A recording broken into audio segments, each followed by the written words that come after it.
Saya mau bagi sama saudara tentang yang namanya pencobaan biasa. Anda boleh mengawali firman Allah ini, kasih judul chatting di tempat saudara masing-masing. Mau Facebook boleh atau di YouTube boleh. Judul firman Allah pagi ini adalah pencobaan biasa. Tulis masing-masing di channel saudara, pencobaan biasa. Kita mau bicara tentang pencobaan biasa.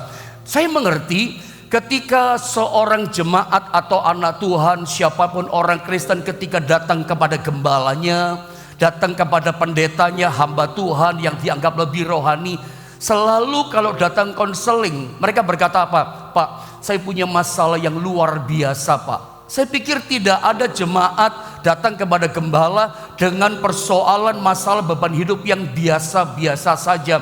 Semua jemaat berkata, beban saya Pak Pendeta, masalah saya luar biasa loh Pak. Gak ada yang biasa.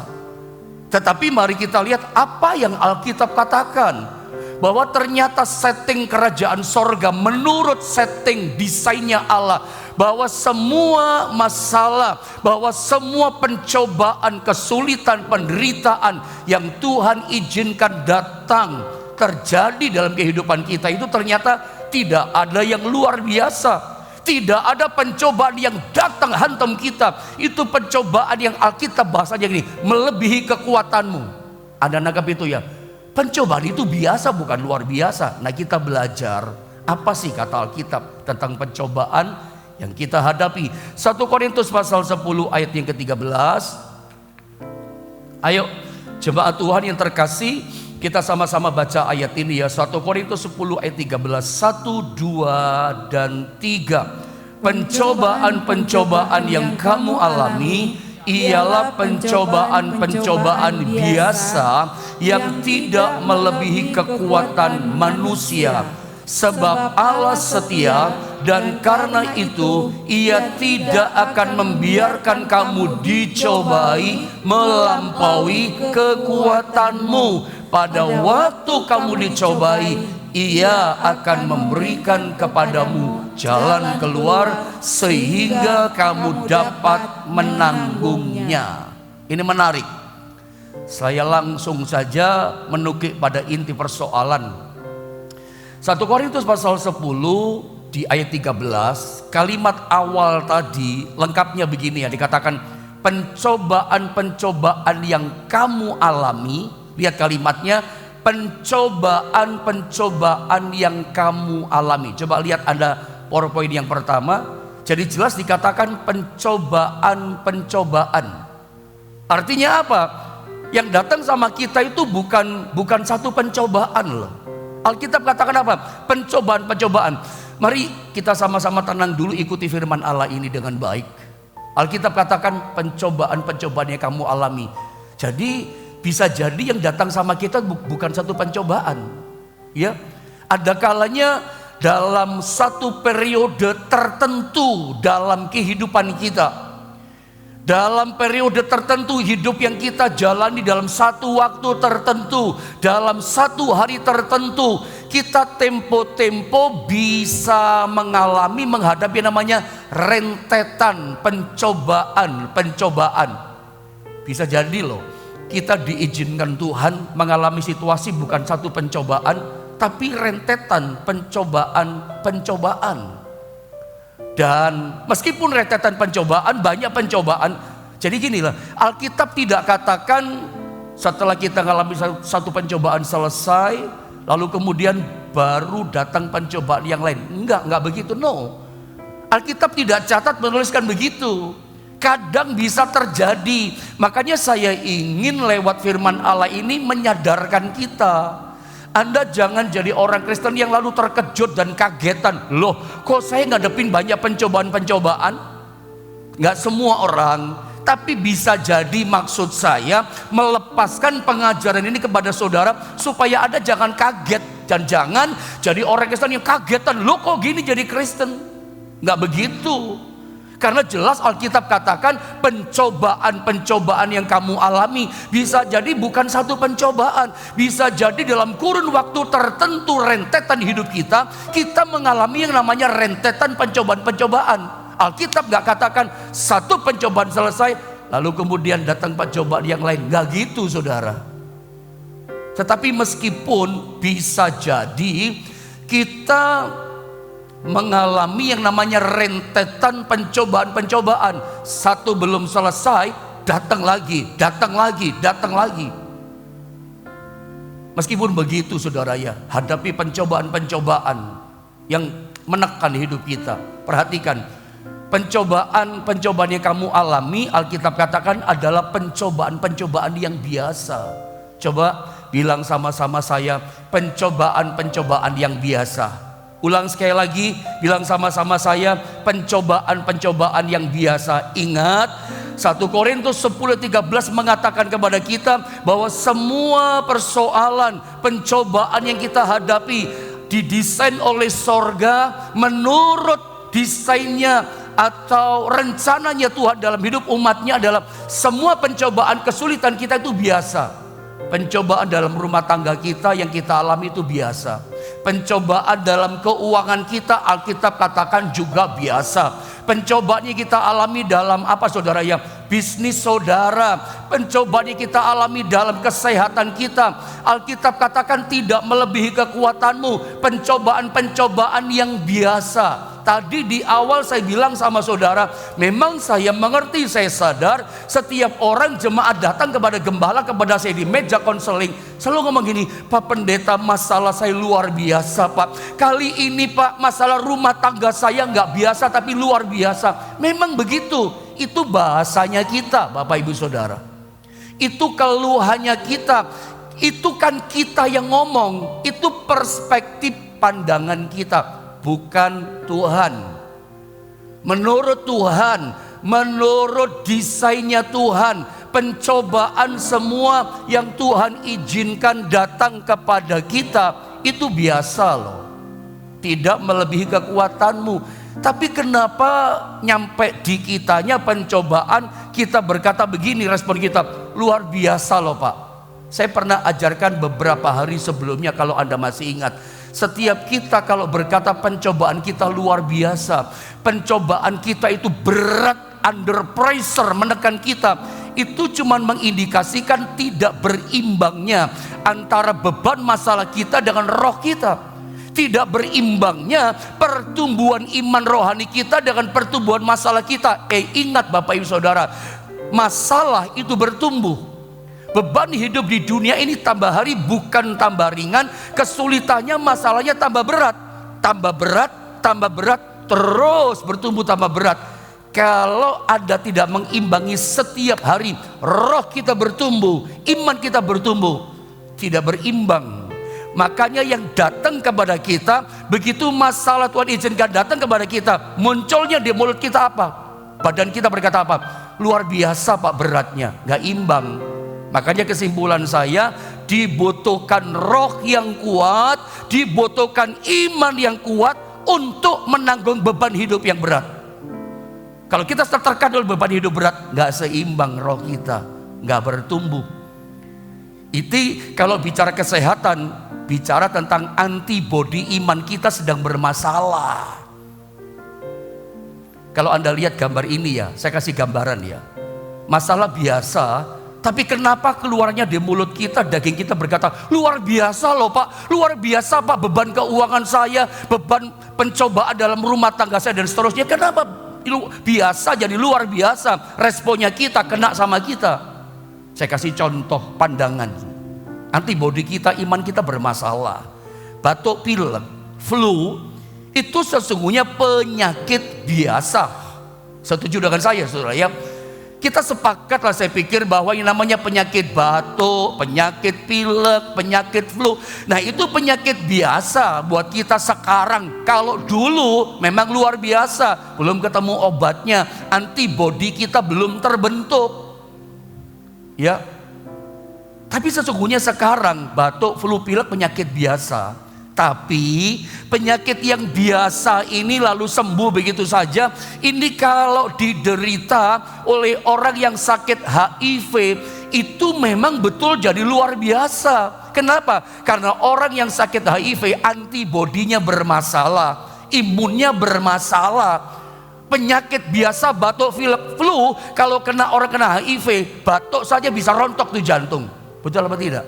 biasa, munculnya jadi luar biasa bagi orang yang antibodinya bermasalah.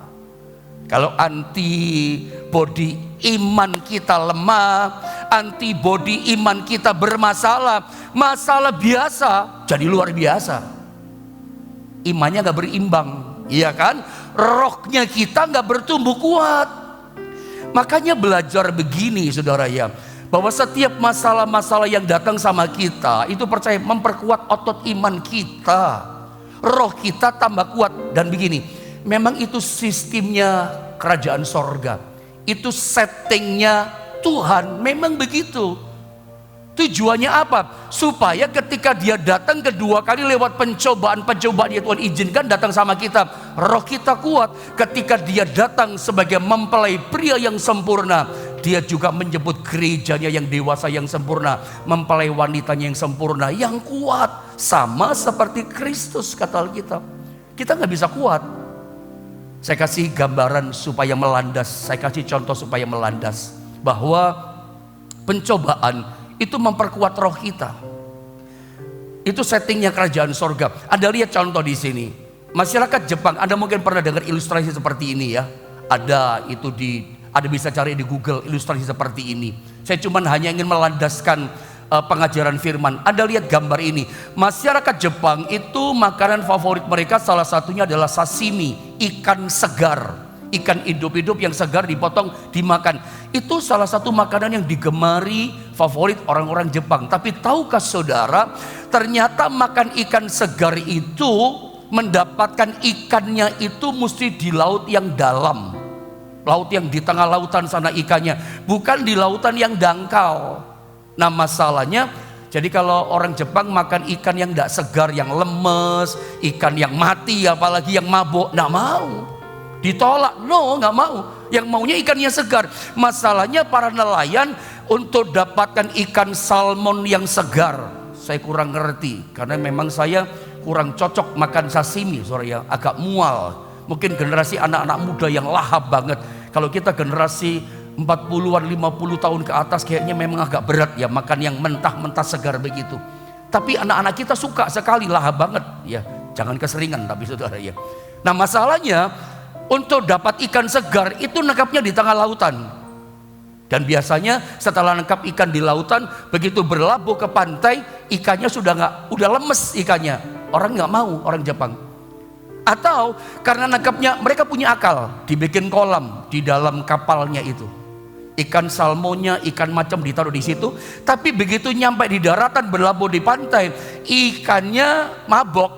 Yang pertama lemes, kayak udah mau mati, nggak mau, harus ikan segar catatannya.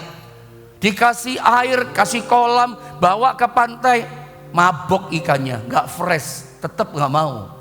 Nelayan punya senjata pamungkas, nelayan di Jepang. Senjata pemangkus akhirnya apa? Kolamnya diperbesar, airnya diperdalam kolamnya, volume air diperbanyak. Masukkan ikan hasil tangkapan di tengah lautan, salmon masuk, apalah ikan yang lain masuk begitu. Dan Anda lihat gambar screen ini, nelayan Jepang kasih ikan salmon dan kasih hiu-hiu kecil. Bisa jadi bukan satu ikan hiu kecil, tapi ada hiu-hiu, beberapa ekor ikan hiu kecil ditaruh dalam kolam bersama dengan ikan yang segar hasil tangkapan. Dan Anda tahu senjata pamungkasnya berhasil, sampai hari ini dipakai cara ini. Ya, sampai hari ini dipakai cara ini. Tangkap di tengah lautan ikan salmon dan ikan yang segar itu, dimasukkan di kolam yang ada airnya, lalu dimasukkan hiu-hiu kecil. Nyampe di daratan, di pantai, ikan salmon dan teman-temannya tetap segar. Orang Jepang suka, favorit makan ikan segar ini. Kenapa? Ikan-ikan salmon tadi tetap segar nyampe berlabuh di pantai. Karena ada hiu-hiu kecil yang terus kejar. Sepanjang tengah laut sampai pantai, terus mobile, terus bergerak, terus dikejar-kejar, nggak sempat tidur, nggak sempat lemah, nggak sempat lemas, terus dikejar, gerak ototnya ikan. Makanya nyampe di tujuan di pantai tetap fresh, tetap kuat, tetap segar. Tahukah saudara, kalau saya ilustrasikan ini, saya kasih tahu berdasarkan 1 Korintus 10 ayat 13, pencobaan-pencobaan biasa yang kita alami, yang Alkitab katakan tidak melebihi kekuatanmu, kekuatan kita manusia. Pencobaan itu bagaikan hiu hiu kecil. Sorry to say, saya katakan sama saudara, hiu-hiu kecil itu pencobaan-pencobaan biasa yang ada dalam hidup pernikahanmu, pencobaan biasa yang ada dalam hidup keuanganmu, dalam rumah tanggamu, dalam bisnismu. Itu gini loh, sorry ya, maafkan ya, itu Anda tidak bisa tengking, tidak bisa. Ada jangan punya cara pandang yang salah tentang kerajaan Allah, caranya Tuhan. Saya berharap kita satukan persepsi kita dalam polanya Tuhan, caranya Tuhan. Peperangan rohani kita harus pakai polanya Tuhan. Peperangan rohani kita harus pakai caranya Tuhan. Jangan pakai cara kita. Kita suka berpikir salah. Kita berpikir Tuhan akan menghalaukan kita umatnya dari peperangan. No. Yang betul dalam peperangan itu Tuhan tidak halau, tapi Tuhan latih kita berperang. Tuhan tidak ingin kita itu jadi anak Tuhan yang instan, ngalami berkat tapi instan. Tuhan latih kita berperang. Jelas tidak ada alternatif lain loh, tidak ada cara lain. Tuhan itu gak punya cara gampang buat Anda. Tuhan tidak punya cara instan buat kita. Ibrani katakan kita bukan anak-anak gampangan. Makanya Tuhan latih kita dengan hiu-hiu kecil. Jadi kalau pagi ini engkau sedang menghadapi pencobaan-pencobaan yang biasa, sedang ada hiu-hiu kecil dalam hidupmu, engkau gak bisa tengking, jangan ditengking. Engkau berperang terus, nanti ujungnya ada menang kok. Tujuannya gini loh, supaya pada waktu Tuhan datang nanti, iman saudara gak lemes, pengharapan saudara gak lemes, kasihmu gak lemes kepada Tuhan. Iman yang segar, kuat, pengharapan yang segar, yang kuat, kasih kita yang segar juga kepada Tuhan. Makanya ada hiu kecil, jangan kaget. Dan memang itu pola Tuhan.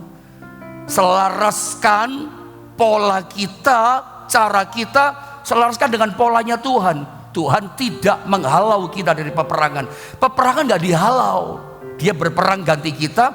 Ada hiu kecil, dia latih kita berperang, kuat kita. Dan pola ini di perjanjian lama pun sudah ada. Coba lihat ayat ini ya. Saya baca ayat ini, tolong diperhatikan. Setiap kalimat tolong Anda perhatikan. Coba saya mau terangkan tentang ini pola Tuhan. Ternyata dari perjanjian lama sampai perjanjian baru memang begini. Ya, saya baca ya. Ulangan pasal 7 di ayat yang ke-1. Apabila Tuhan Allahmu, dikatakan apa? Telah membawa engkau ke dalam negeri. Negeri apa ini? Negeri Kanaan. Saya ulang ya.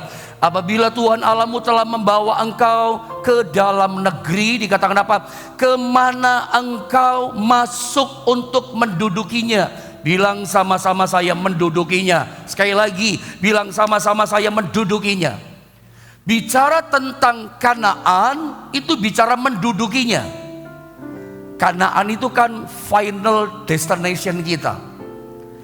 Bahasa rohnya gini loh, itu tujuan perjalanan akhir kehidupan kita di dunia ini yang diberikan oleh Tuhan.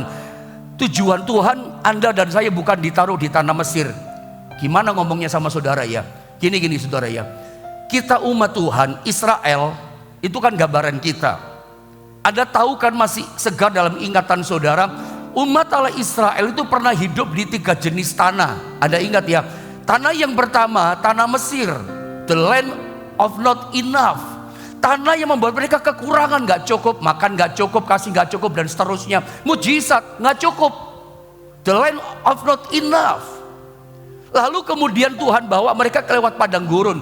Mesir bukan rencana Tuhan buat kita. Kalau ada di antara saudara merasa gak cukup Pak ekonomi saya, bayar kontrak rumah, bayar anak sekolah, untuk makan gak cukup. Saudara, saya yakin pagi ini Tuhan akan bawa saudara dari Mesir ke padang gurun. Di padang gurun itu istilahnya cukupan ya, pas-pasan ya, the land of just enough. Pas butuh air, gunung batu keluar air. Kami butuh makan, sorga keluarkan makan. Selalu ada mujizat. Dari tidak ada jadi ada. Anda gak pernah kenal ngalami Tuhan kalau gak dibawa padang gurun. Memang itu cara Tuhan. Tapi Tuhan membawa kita Kanaan, menduduki Kanaan. Dibawa keluar dari Mesir, maunya Tuhan Anda dan saya mau dibawa ke Kanaan. menduduki Kanaan, memasuki Kanaan. Bilang sama-sama saya, memasuki Kanaan. Dan sesungguhnya saya percaya ada banyak di antara kita, baik hamba-hamba Tuhan, para gembala yang saya kasihi, yang saya hormati, sampai kepada jemaat yang kita layani, jemaat saudara ada semua, itu ada memang sudah menduduki Kanaan. Tapi banyak juga mayoritas kita belum memasuki Kanaan. Tapi ada memasuki Kanaan, kemiskinan sudah terlambat, diberkati dan tidak turun lagi. Dia ngalami berkat limpah susu madu Kanaan. Tapi ingat saudara ya, generasi Yosua masuk Kanaan, setelah mereka mati, generasi hakim-hakim. Generasi hakim-hakim itu lupa diri dengan berkat. Godaan, berkat ada godaan, saudara ya. Mereka itu gampang lupa sama Tuhan. Generasi hakim-hakim itu bolak-balik kena malapetaka kan. Tinggalkan Tuhan, dihantam sama masalah. Bertobat, nanti lupa lagi sama Tuhan. Kesetiaannya kurang. Kenapa? Karena berkat. Generasi Musa itu generasi yang gak setia, ngomel karena penderitaan. Generasi Yosua penderitaan tetap kuat, tapi generasi hakim-hakim ini memble loh. Gampang berubah setia, gampang ngomel, malah diberkati. Berkat itu ada godaan. Makanya saya dorong saudara ya, pada waktu sehat cari Tuhan. Nanti pada waktu sakit Tuhan akan cari saudara. Pada waktu diberkati cari Tuhan. Nanti pada waktu susah Tuhan berkati saudara. Tuhan yang cari saudara. Jangan dibolak-balik. Nanti diberkati sudah tinggalkan Tuhan, melupakan Tuhan, tetap setia sama Tuhan. Kembali kepada firman ini. Ini memang polanya Tuhan, caranya Tuhan. Sebelum mengalami Kanaan, final destination kita, menduduki, memasuki, mengalami Kanaan kita. Saya berdoa pagi ini, Anda ada semua pada waktunya ngalami Kanaanmu. Ngalami. Jadi Tuhan izinkan rumah tangga kita ngalami Kanaan, keuangan saudara ngalami Kanaan, ya, ekonomi saudara ngalami Kanaan, pernikahan kita ngalami Kanaan, semua hidup kita menduduki, memasuki Kanaan. Wah, itu luar biasa, itu luar biasa. Tetapi untuk menduduki Kanaan itu mesti ada peperangan rohani. Memang seperti itu. Ada pencobaan yang kita mesti perang, Tuhan latih kita. Saya baca lengkap ayat ini. Dikatakan begini, munculkan ayatnya. Apabila Tuhan Allahmu telah membawa engkau ke dalam negeri, kemana dikatakan engkau masuk untuk mendudukinya, final destination kita. Dan perhatikan, ia telah menghalau banyak bangsa dari depanmu. Perhatikan, ada banyak bangsa-bangsa mesti diperangi. Peperangan rohani, saudara ya. Orang mana saja, bangsa apa saja, yakni orang Het, suku bangsa Het, orang Girgasi, ketiga orang Amori, orang Kanaan, orang Feris, orang Hewi, dan orang Yebus. Perhatikan, 7 bangsa yang lebih banyak dan lebih kuat daripadamu. Dalam terjemahannya teks bahasa Inggris itu disalin 7 bangsa yang lebih banyak, yang lebih kuat. Tadi pakai bahasa 7 nation, dikatakan and greater and mightier than you. Bangsa yang lebih kuat, lebih banyak, lebih berkuasa. Jadi ternyata untuk menduduki, memasuki Kanaan, jadi kalau saya sederhanakan, rencana Allah adalah keluarga kita ngalami Kanaan, bisnis saudara dalam Kanaan, ya, keuanganmu, ekonomimu ngalami Kanaan, dalam Kanaan, menguasai Kanaan, menduduki Kanaan. Mengalami itu, menduduki itu, menguasai itu harus lewat perang, peperangan rohani. Selaraskan pola kita, cara peperangan kita dengan Tuhan. Jangan pakai cara kita. Ada peperangan rohani loh. Tuhan gak menghalau peperangan itu, tapi dilatih untuk berperang. Bagaimana caranya Tuhan dalam peperangan rohani ini? Nah ini ayat 22, selaraskan, saya ulang, pola kita dengan polanya Tuhan.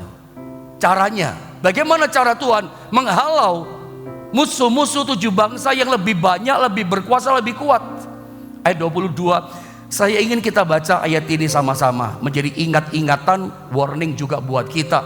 Ulangan 7 di ayat 22, 2 dan 3. Tuhan Allahmu akan menghalau bangsa-bangsa ini dari hadapanmu, terus sedikit demi sedikit. Engkau tidak boleh membinasakan mereka dengan segera. Supaya jangan binatang hutan menjadi terlalu banyak melebihi engkau. Perhatikan kalimat awal. Tetap tahan ini ayat. Perhatikan baik-baik kalimat demi kalimat. Dikatakan apa?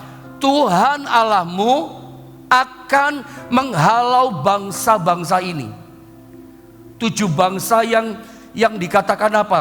Lebih kuat, lebih banyak, lebih berkuasa.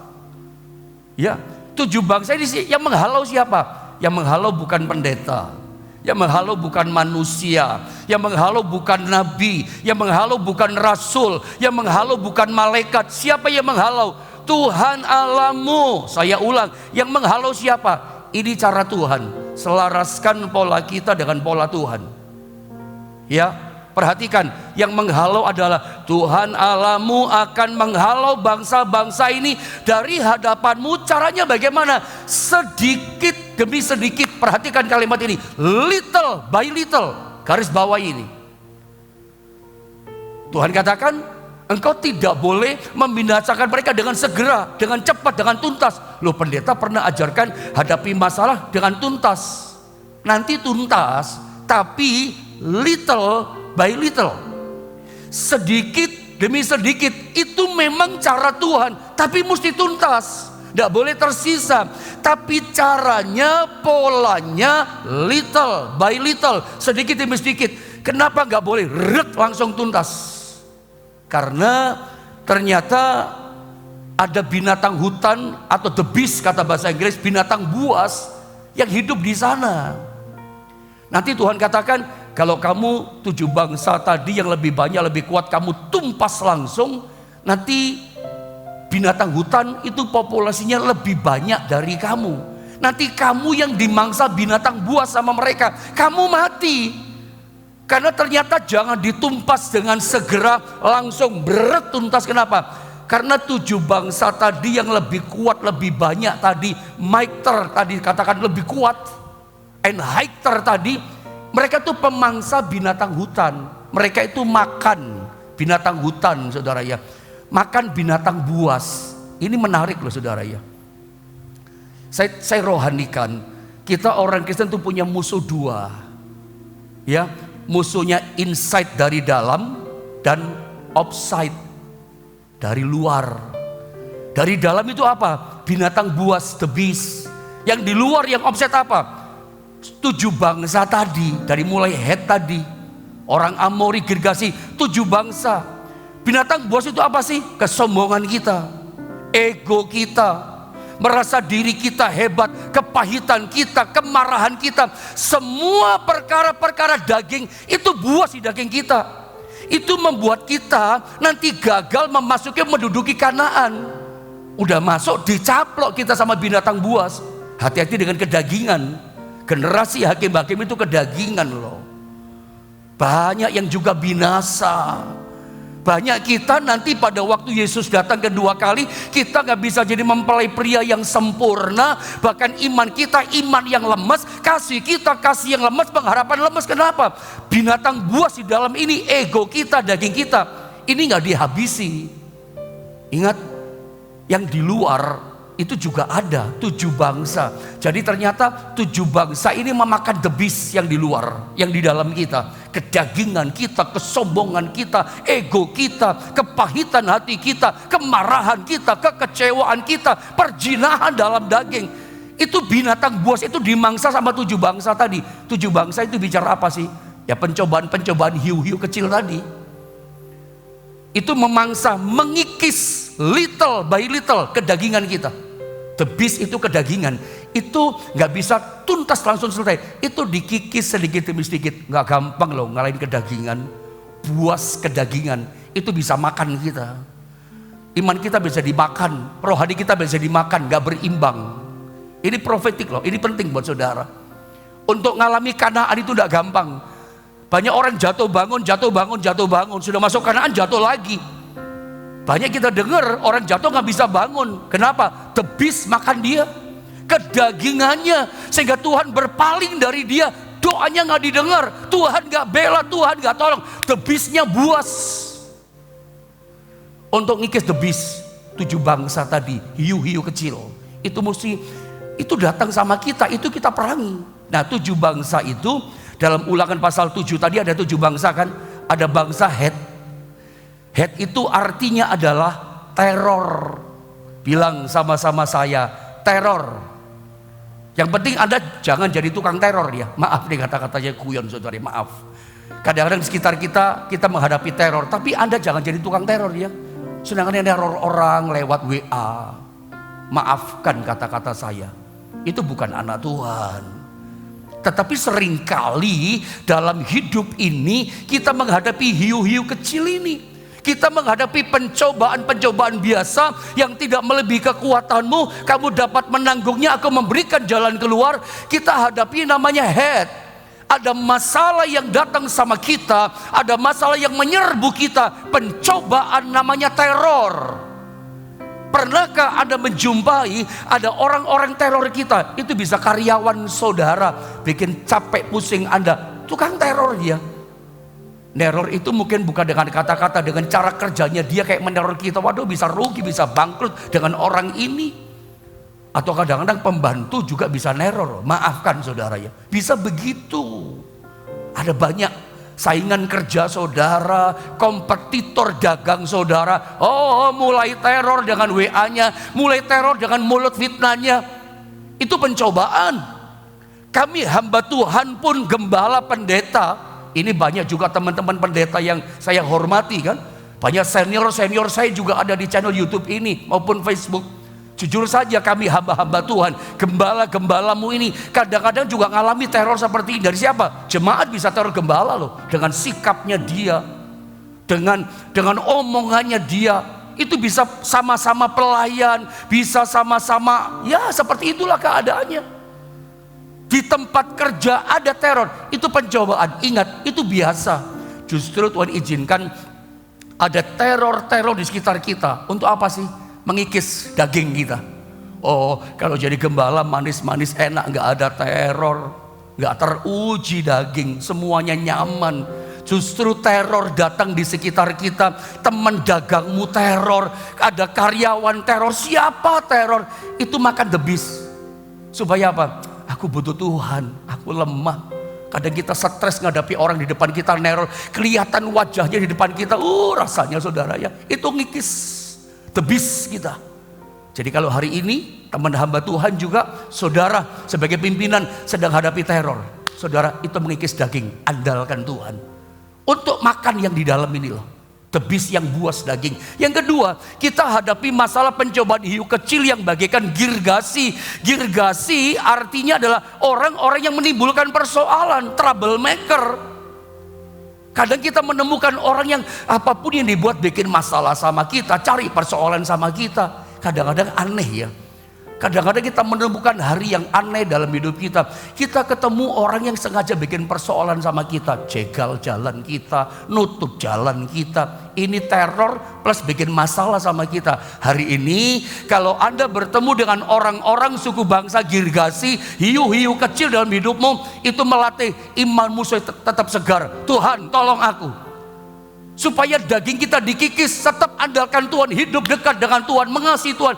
Tujuannya waktu Yesus datang, imanmu tetap segar, kasihmu tetap segar. Bukan iman yang lemes. Ya Anda akan lemes kalau gak pernah memandang kepada Tuhan. Semuanya nyaman, gak ada masalah. Tapi gak begitu cara Tuhan. Selalu dihadirkan pencobaan biasa, hiu-hiu kecil dalam hidupmu untuk apa? Debis ini yang buas dalam daging yang jahat ini dimakan, dikikis. Kadang kita ketemu, kadang anak kita datang bikin persoalan. Kadang siapa keluarga kita, bisa suami, bisa istri, debis dimakan daging kita, ego kita. Ya saya cepat saja baca ya karena waktu, saya selesaikan saja. Amori bisa datang hiu kecil itu, pencobaan biasa itu, membantah dengan kata-kata. Ada pernah gak ketemu sama orang? Ini rata-rata orang sih, manusia sih penyebabnya. Interaksi kita secara sosial dengan orang. Anda pernah gak ketemu sama karyawan? Anda kasih nasihat, bantah. Setiap diomongin bantah. Gak pernah terima kasih Pak buat masukannya. Terima kasih dengan nasihatnya. Dalam gereja ada juga jemaat yang selalu bantah, dinasehati, bantah. Loh yang jadi pendeta ini pendetanya, gembalanya atau jemaatnya? Selalu nasihat pendeta firman Allah ini, gak begitu Pak Pendeta. Kadang kita bertemu dengan orang-orang yang jengkelin begini. Kita kasih masukan, kita kasih nasihat, oh terus dibantah. Itu proses, itu hiu kecil. Supaya apa? Imanmu fresh, berharap pada Tuhan. Ada karyawan tukang bantah, bawa sama Tuhan. Jangan dihalau begitu saja, sedikit demi sedikit mengikis ini. Terus apa? Bangsa Kanaan, trap, perangkap. Ada orang bikin perangkap sama kita dengan kata-katanya, caranya yang jahat. Lalu yang kelima, bangsa Feris, artinya apa? Penyerobot. Biasalah dalam dunia dagang zaman sekarang banyak tukang serobot. Gereja saja jemaat sedang diserobot kok. Mau ke sini, oh jangan ke sana, pendetanya gini. Jemaat sama jemaat diseroboti kok, ke gereja sama gereja, pendeta sama pendeta. Apalagi saudara pengusaha, biasalah. Dan penyerobot itu biasanya profesinya sama dengan saudara. Tukang soto ya soto. Gak ada pendeta yang gosipin misalnya jual onderdil mobil. Pendeta ya pendeta gitu. Tapi jangan jadi orang seperti ini. Mungkin orang lain perlakukan kita begini. Ada 7 persoalan datang macam-macam. Tapi tujuannya sama. Buat iman kita segar. Itu cara Tuhan. Dan ujungnya Tuhan kasih kemenangan.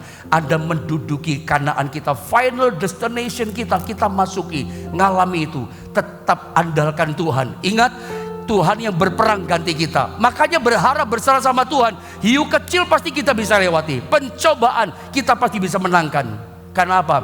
Keyakinan kita ada Tuhan yang berperang untuk setiap kita. Tetap mengangkat tangan, pandang Tuhan. Karena ternyata yang memberikan kemenangan, yang menghalau, Alkitab katakan apa? Tuhan yang kasih kemenangan kepada kita. Mari kita sama-sama berdoa.